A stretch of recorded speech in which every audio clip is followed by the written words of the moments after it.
Magandang tanghali po. Oras na para sa maiinit na balita. Mga kapuso, laging maging alerto at ingatan ang mga gamit na maaaring pagmulan ng sunog.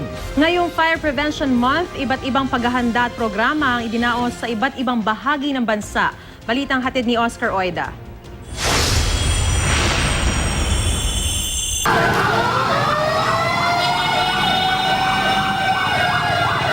Sabay-sabay na bumusina ang mga fire trucks sa Santiago City, Isabela para sa pagsimula ng Fire Prevention Month ngayong Marso. Sa Bulacan, isang motorcade rin ang ginawa ng Bureau of Fire Protection. Nakiisa mga estudyante at fire volunteers. Magsasagawa rin daw ng house-to-house inspection at barangay consultations para mabawasan ang mga posibleng sunog. Sa Coronadal City naman sa South Cotabato, idinaan sa Unity Walk at Motorcade ang selebrasyon. Dinaluhan ito ng mga bombero, pulis, estudyante at mga kawani ng gobyerno. Nito lang bisperas ng Fire Prevention Month, kaliwat kanang sunog ang sumiklab. Sa Cubao, Quezon City, 26 na pamilyang nawalan ng tirahan matapos ang sunog na tumupok sa 13 bahay. Ang sunog, napag-alamang sinadya ng isang babae.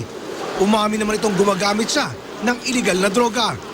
Tinatayang na sa 100,000 piso ang halaga ng napinsala sa sunog. Ang sunog naman sa gusali sa barangay Tatalon sa Quezon City rin na nitong Sabado nagsimula, nahirap pulahin ang apoy dahil sa dami ng highly combustible materials sa warehouse. Sa Pasig, sa 2 covered court muna nanunuluyan ang nasa 1,500 pamilyang nasunugan din noong Sabado.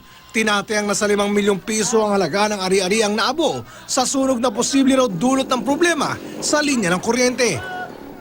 Pero wala na yatang masasakit pa sa pagkamatay ng 4 na anghel matapos ang sunog sa kanilang bahay sa Marilao, Bulacan.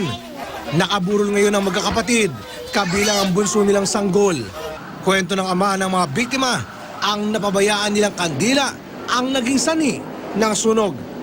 Tinangkapang isugod sa ospital ang mga biktima pero binawian din sila ng buhay. Oscar Oida, GMA News.